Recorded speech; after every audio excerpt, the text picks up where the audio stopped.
This fununcle just spent the last 2 weeks at Miami Swim Week, the largest swimwear and fashion show in the United States. It was more than just glitz, glam, celebrities, models, and parties. There was a wealth of Web3 integration at every event. From models trying to mint their photos as NFTs to crypto investors networking and promoting their new projects. I was lucky enough to rub elbows at several of these crypto and NFT VIP events, and I met with some of these project leaders. I pulled them off to the side, I set up a camera, and I asked them point blank, hey, the crypto markets, the NFT markets are a bloodbath right now, yet you are still enthusiastic and you're still building. Why is that? And here's what they had to say. Okay, so right after we had our modern day Lehman Brothers moment where Luna crashed and obliterated into nothing, right after that, if you look at the charts between the equity markets, the American stocks that thrive decade after decade, quarter century after quarter century, and you look at the cryptocurrency markets, the big ones, the blue chips of cryptocurrency, Bitcoin, Ethereum, and you look at the charts going back right after the Luna crash to December 2020, they're correlated. So right now, this is a part of the global economy. And each cycle that the economy goes through, the strength of the blockchain technology implementing across so many industries becomes omnipresent more and more and more. Right now, we're at a point where we're learning a lot about the historical value of where cryptocurrency has been and how it's involved in our everyday life. And that world is accelerating quite a lot. We see a lot of investment from a lot of larger companies and a lot of our industry into the crypto space that's accelerating and helping to drive profit in cryptocurrency. I think that right now, what we're trying to really gain value out of is how that's going to become a feasible situation for an individual. Right now, we're seeing people who are putting a lot of money in at individual level. You see things happening at Robinhood level. Certain people who are doing things with what we call meme stocks that are killing certain small individual investors. And at the same time, large cap investment firms are having a great time with this. And we don't want to see that in the long run. So there's a lot of regulation that's going to come in to take care of that, I think, in the short term. And I think regulation is important to some degree, but at the same time, I think that the freedom of cryptocurrency is what is exciting. So if you don't believe in the blockchain right now, currently, don't worry, in about a year, you're gonna be like, why didn't I just take that advice? Why didn't I just take a couple hours and understand it? Once you go down the rabbit hole, trust me, you're gonna go so far down there. I have goosebumps talking about it. It's such a passion of mine. And now Visa, everybody's accepting cryptocurrencies and it's there. I mean, we didn't realize that it was gonna be Web 1 and then we went to Web 2. Now we're in Web 3 and it's not going anywhere. We're just gonna keep going further and further. So get on the wave before the wave is gone. If you're a non-believer, that really just means that you didn't do your research. You have more due diligence to do, and the information is out there. You just have to really want to know it and look for it. Don't take the first set of information as, the end-all be-all. Everybody is new. This whole situation is new. Things take time to grow. Great things were not built in a day. And right now, the people that are still building, like myself, trust me, when everything hits the fan, you're gonna see why NFTs are the future. So don't miss out. A lot of things have happened in the world where people never took advantage of, new opportunities, and again, you don't wanna get left behind. And that is just a taste of the interviews I had with these leaders. We talk sometimes 20, 40 minutes each about their individual projects, the stuff they're working on, what they're excited about. And it got me excited about the future of NFTs and Web3. I mean, they're working on projects that I hadn't even thought about. For example, Catherine, she's working on making artificial barrier reefs. She's trying to revitalize ocean life with these artificial barrier reefs. So whenever you buy one of her NFTs, you own a section of that barrier reef. So it's so cool that like you're getting this NFT asset that is going to increase in value because of its scarcity, but also you're putting your money into something that's doing better for the world. And then Maurice is making a clothing line that has diamonds, literal diamonds embedded in the clothing, and those have a corresponding NFT along with them, just like exclusive luxury class brand he's going for. And then Arjun's with Salesforce, they're trying to develop NFTs in the city of Miami with Time Magazine. I mean, so much cool stuff is going on. It's so much content that I cannot fit into one video.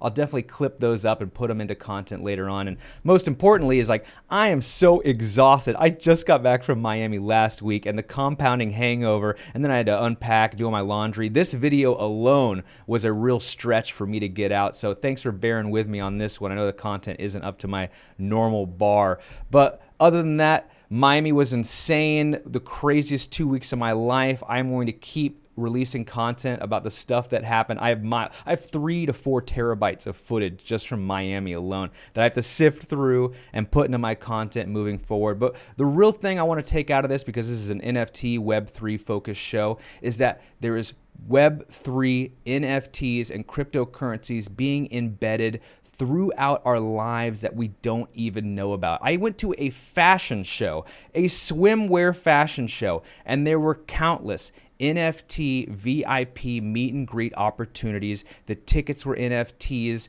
Girls are trying to make avatars in the metaverse. There's so much going on. You cannot turn and look in any direction without seeing blockchain or Web3 in some shape or form.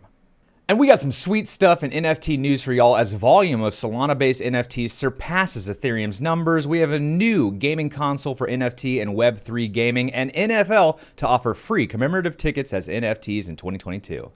And for our first story, volume of Solana-based NFTs surpasses Ethereum's numbers. This is something I've been rooting for a while now. I've seen the writing on the wall. Solana is making all of its big announcements right now while the market is down. It's a really smart move. It's like an F1 race where they see a car is having to take a turn and they're like, ooh, I have an opportunity to overtake it. So let's just wait. Let's make all of our biggest announcements while the bear market is happening, while everything's tanking and nothing's happening. We'll be the one blockchain with all this great news and all these amazing announcements. And so it's allowing them to close the gap. Ethereum's going down, Solana's going up. It used to be like an insurmountable task for the longest time. Like, no way is this brand new coin going to edge out Ethereum that's been there for years and has been like the #2 coin for the longest time.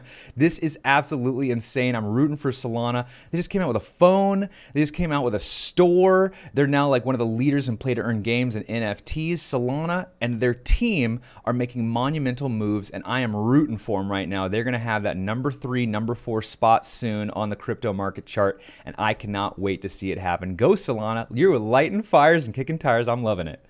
Epic Games definitely won't follow Minecraft's lead and ban NFTs. I love that they're doing two things with this article. Firstly, they're saying, hey, we are going to allow NFTs. That's a great idea. You know, Fortnite and all of our other games under the Epic Game umbrella will have NFTs inside of it. But they're also calling out Minecraft. They're just like, yeah, we won't do anything stupid or foolish like Minecraft. Those idiots over there who can't even think to save their life. I love it. It's just like completely calling out Minecraft and Microsoft's team, being like, wow, we're not the foolish, stuck in the past boomer idiots like the Minecraft team. And it really cracks me up. I think it's great because you know they're doing two things. They're like, yeah, we think it's a great idea, and everyone else who thinks it's a bad idea is a fool, and they don't see the horizon here on the technology. They don't see that the community wants it. It's a better way to go about it. They could make more money. Minecraft, in many ways, by not allowing NFTs, is pushing away a large sector of the community. These are people who have money to buy things like NFTs. These are people who are interested in technology and probably love playing video games, and Minecraft, by making the decision to ban NFTs, is kind of shooting themselves in the foot. You know, they are basically saying to a portion of the population, like, hey, we don't want you and we don't want your business. And so Epic Games is coming out and saying, like, no, We want you, we want your business, and if anything, Minecraft's making a really foolish move that they're going to have to clean up in a couple years when they realize they have pie on their face. And so Epic Games, let's go. Keep lighting fires. I love it. You're amazing. Keep doing what you're doing. And Minecraft, maybe you'll figure it out one of these days. I don't know why you made that decision, but one of these days you'll figure it out. Nifty News says NFT and Web3 gaming console to launch in 2024. Chinese firm to check ID for NFT buying and more. Here's what I love about this. Up until now, we've been looking at play-to-earn games, and we're just like, wow, which one is going to figure out the console situation? Phantom Galaxies is the one game right now that's like, hey, we've kind of got to figure it out. We're going to launch on PC. We've also got this plan to launch on PlayStation and Xbox. And what's really happening is there's just so much red tape that you have to cut in order to get your game on a PlayStation or on an Xbox. There's so many things from a development and technology standpoint that you have to do in order to get that game to work on those consoles. And also there's politics involved. I bet you they have to be on the phone every day with PlayStation, Xbox's teams trying to be like, come on, let us do this, let us do that. And now this technology company is just like, you know what? Screw them. You know, none of this like playing with this old antiquated system. We're not going to play with your game anymore. We're not going to be forced to jump through all these hoops, which makes the game worse in the long run when we have to do all these different things to make it work. They're like, no, we're going to make our own console. It's going to have blackjack and hookers. We're going to blaze our own trail. Like, screw you guys. Out with the old, in with the new. We're going to make a system that works with the technology, that plays nice. It's for the gamers, by the gamers kind of situation. So I love this news. I want to see more of this. Solana did the same thing when they announced their phone. They're just like, hey, let's cut the cords with the old system, all right? We're not going to play this old man's game anymore with a new piece of technology. Let's make it all good, all real, and all now. That's what I'm talking about. Put that on a pillow. You know what I'm saying? GameStop NFT marketplace goes live. This is freaking awesome news, guys, because first off, GameStop was on life support like 2 years ago. It was a company who was about to close its doors, and the community came out in droves and they said, nay, we're buying your stock. We're going to put you up on a pedestal, GameStop. On angel's wings, we will lift you high into the sky. And now they actually have like a 2 to 5 year horizon business proposition for their company. The leadership team found a way to revitalize their company and make it relevant with modern technology. I am so stoked. It's one of those like Cinderella tales or rag to riches stories where GameStop was just in the trenches about to get shot in the head, and they said, nay, we're running across the field and we're going to conquer and take land and be the thought leader in the space. And so fricks yeah, GameStop, I'm rooting for you. And moreover, NFTs are here to stay, and GameStop sees it. NFL to offer free commemorative NFT tickets in the 2022 season. Guys, the bottom line is NFTs are better tickets. It's just a better ticket. You know, it's going to last longer. It's more secure. You can add all kinds of 3D artwork and video motion to it. You can have unlockable content inside of it. And the other thing is like, hey, if I had a ticket to the NFL and I lost it, I got to call Ticketmaster or the NFL company and be like, yo, hey, I swear it's me. This is my social security number. I promise me. Can I print it out? Can you please mail it to me? The game's tomorrow. Come on, guys. No more of that BS, y'all. NFTs are here to stay. The technology is better. All you need is your MetaMask. It's on your phone. It's in the cloud. If you ever lose your phone, you still have your private seed, which I hope you have emailed to yourself or written down somewhere safe. And it's just a better way to go about it. It's going to last forever. Its technology is better. It's more secure. It's harder to forge. We have so many of these fake ticket sales going on out there. I hear stories all the time about people buying a ticket and end up just being a fake. None of that will happen with NFTs. I mean, it might in the future when quantum computers and nefarious actors figure out a way to do so. But as of right now, it's really difficult to forge. And that's why NFTs are just better tickets. And we're going to see this moving forward across all markets. Games, every game's going to have an NFT ticket. Movies, airlines, concerts, it's all going to be NFT based. And NFL sees it. They're pushing forward. They're being a thought leader in the space. And we're just going to see trends like this continue to happen moving forward in the years to come.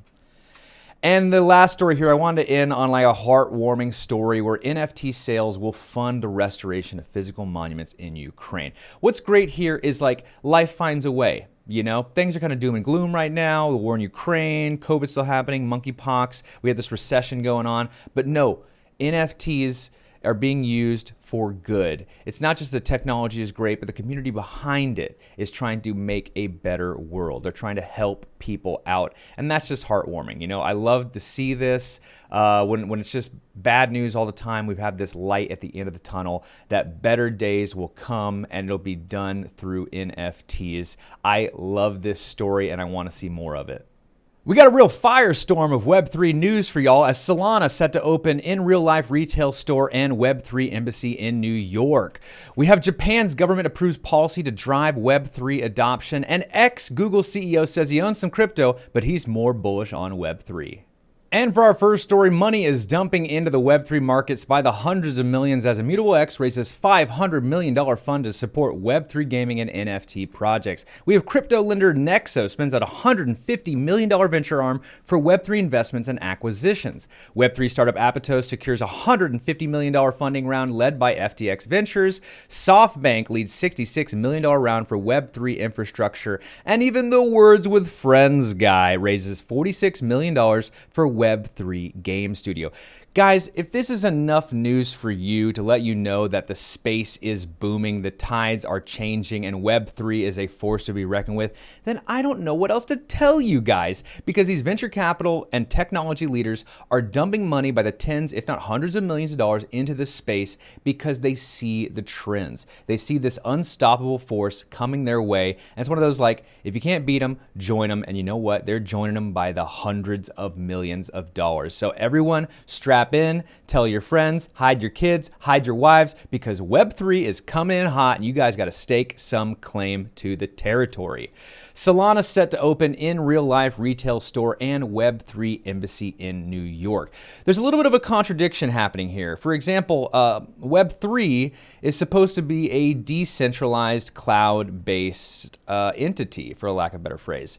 And the whole point of Web3 is to break the ties and shackles with the old way of doing things, which includes physical retail stores.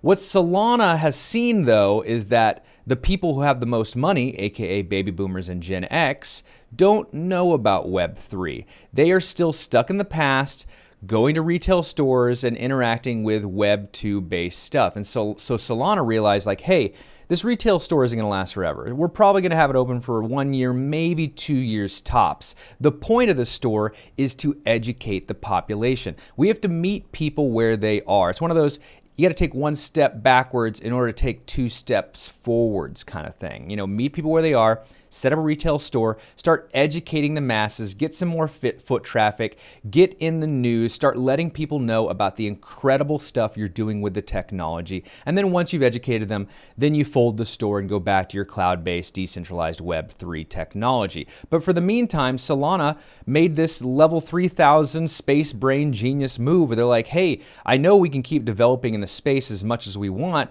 but no one's going to find out about it unless we start opening up retail stores, going back and doing things the old antiquated way until we fully educated the population. And then we can close this store and go back through our Web3 paradise and dreams of the future. So Solana, you're freaking genius. Your team is brilliant. You keep making these monumental announcements every single month, even during these red days when we're in a bear market. We have Solana leading the charge. So thank you, Solana. I am a big bull on the technology. Keep going, Solana team. Japan's government approves policy to drive Web3 adoption. Japan has been a technology leader since long before, since as long as I can remember, honestly. You know, they're the best TVs, best cameras, best computers. We have the PlayStation, the Sony Walkman, Nintendo. It's all coming from Japan. They are technology leaders. They always have been and they always will be. And I'm so glad they are leading the charge on Web3 adoption. I hope that more G7 and G10 countries like Japan start to move forward. And I'm glad that Japan is blazing the trail for those other countries. So let's go, Japan. Namaste. I'm rooting for you. Keep doing what you're doing. Keep being the thought and technology leader that you always have been. You are making me smile, and I love Japan. Namaste. I gotta keep saying that. I gotta learn some more Japanese words. That's what I gotta do. Microsoft is hiring a Web3 product manager as expansion into crypto accelerates. Here's what's really interesting about these Web3 jobs is there's no playbook. There's no like expectations. All Microsoft is doing is like, hey, we need to hire someone to figure this thing out for us and make us some money, baby, please, thank you. And this Web3 manager has to be so smart, and they have to know the game so well that they know that they can figure out how to insert new pieces into this already established and running economy. And so we really got to support these Web3 product managers and technology leaders. They are taking on a really tough job right now. And so these are our fearless leaders, they're going into the frontier and blazing new trails for us. And so we're rooting for them. And also Microsoft, it's a company that, yeah, it's too big to fail, but if they don't make some moves in the Web3 space, they're going to get left behind, just like Blockbuster got left behind when Netflix started booming through. And so we're going to see more of this. I think every Fortune 10 and Fortune 100 company will have some kind of Web3 product manager and technology leader. And if they don't, they're going to get left behind. Ex-Google CEO says he owns some crypto, but he's more bullish on Web3. Firstly, I love that thought leaders with gravitas who have a pedestal, like the ex-CEO of Google, is coming out publicly rooting for crypto and Web3. This guy didn't have to do this. He's probably retired with billions of dollars, sitting on a yacht, eating grapes off of hookers. But instead, he's coming out and making public statements for the technology, and I love that. One thing, though, he's missing is that, sure, Web3 will do better than crypto because crypto is just a tiny little sliver within Web3. It's just the DeFi sector. There's so much more to Web3 than just crypto. We have the decentralized applications, we have blockchain and smart contracts, we have Web3 gaming, we have virtual reality and augmented reality with the metaverse. I mean, there's so much technology going on in Web3 that of course it's going to do better than crypto because crypto is just a small piece of the pie, and Web3, that's the thing we all really should be rooting for. That's the technology play here, and I'm so glad that ex-CEO of Google is saying the same stuff. Keep doing what you're doing, man. I love you, dude. And also, maybe mat down your hair a little bit on the side, but you look good otherwise. And now it's time for my favorite part of the show. It's the Ladz Lounge, where I just get to kick it with y'all and give you some updates, not only what's going on in my own life, but what's going on behind the scenes here at Ladz. We're building a bigger, better castle every single day, prepping for the next bull run. We got some really cool stuff in the works. But what I really want to do right now is start off by giving a supersonic shout out to my main man, Jacob Gooden. He is one of our leaders in the background who does not get enough credit, who does not get enough recognition. This guy is a brilliant super genius who is running Ladz behind the scenes. And I want to give him a shout out. If you guys are not following him yet on Twitter, hit him up, say some nice things about him in the comments down below. He is a brilliant dude, and I love working with him. I can't wait to keep working with him moving forward. We're developing some awesome stuff here in the background, but really just want to give him a shout out. You guys got to hit him up, say hi to him on the Discord. He's doing a lot of stuff in the background to make better content for y'all in Ladz, and he needs some more recognition for all that hard work. So thank you, Jacob, for everything you do, my man. The next thing I want to talk about is my NFT project, Bites of Paradise, a project that continues to expand and grow new utility every single week. For example, while I was in Miami, I had all these backstage passes to the runway shows. And so I hit up Tigbo, one of the leaders in our Ladz community, and I said, yo, Tig, you live in Miami? I got these backstage passes. Come join me. And he was like, dude, I got a family thing. I'm so sorry. I would if I could, but I can't. And I was like, it's okay. I hit up Kagi on. He lives in Miami. I said, Kagi, I got a backstage pass, come join me. And he was like, dude, I am so busy working on the Juice team, I can't. He actually hit me up for a 15-minute Zoom call, which I think was funny. He lives in Miami. I was right there, but he was so busy he could only schedule in a 15-minute Zoom call. But the real conversation here is I had all of this backstage VIP access that I was just giving away. And I was like, let's fold that access into my NFT utility. Like, of course, you guys are my supporters. I love you. I want to share with this stuff with you. If you happen to be in one of the cities I'm traveling to, I've got Cancun Fashion Week coming up in May. I've got LA Fashion Week and New York Fashion Week, which the dates aren't set for those yet. And then, of course, Miami Swim Week in 2023. So I'm going to continue doing these events. And how great would it be if I could just expand the NFT utility into my VIP access to Swim Week? And then my mind kept racing. I was like, wow, how cool would it be if I had so many NFT holders that it warranted me renting out a space? You know, I'm already doing these photo and video shoots with these models. Would it be great if I just combined the two?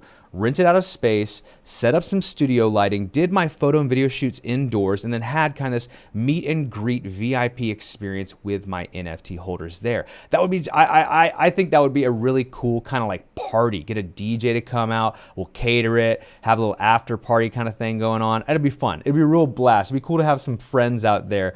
I feel like the only dude in this in this all-girl party, but that's why I am the fun uncle. You know, at all of these events, I'm the fun uncle. These swim shows have predated this fun uncle brand I've been doing for a while now, and it's kind of the truth. I'm the cool dad. I'm the fun uncle. I'm just cracking jokes and telling puns and keeping these shoots light. And I was like, how cool would it be if they just turned into a party? That's the future I want to dream of and believe in.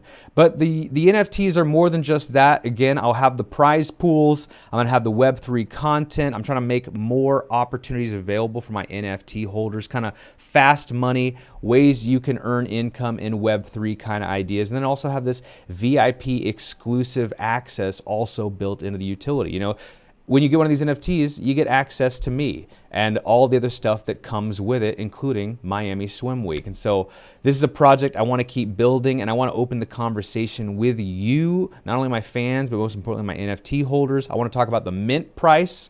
You know, I think I should start with a relatively low mint price and then increase the mint price on a maybe quarterly basis as more people start to join and as I need more people to manage this thing. But that's the update on that. You know, I'm still working behind the scenes to make it even better. And for all of my Gen 1 holders, hit me up. I'm airdropping you 3 of these bad boys. And the sky's the limit, honestly. But I want to make kind of real-time interaction with y'all, develop it as we go sort of thing. Do you like crypto, NFTs, and video games? Well, the Fun Uncle YouTube page is your one-stop shop for all of my content across all networks and platforms. You want to make sure to hit the link down in the description below and join me today. You do not want to miss out on any of this content because I work diligently to demystify the complexities of blockchain technology.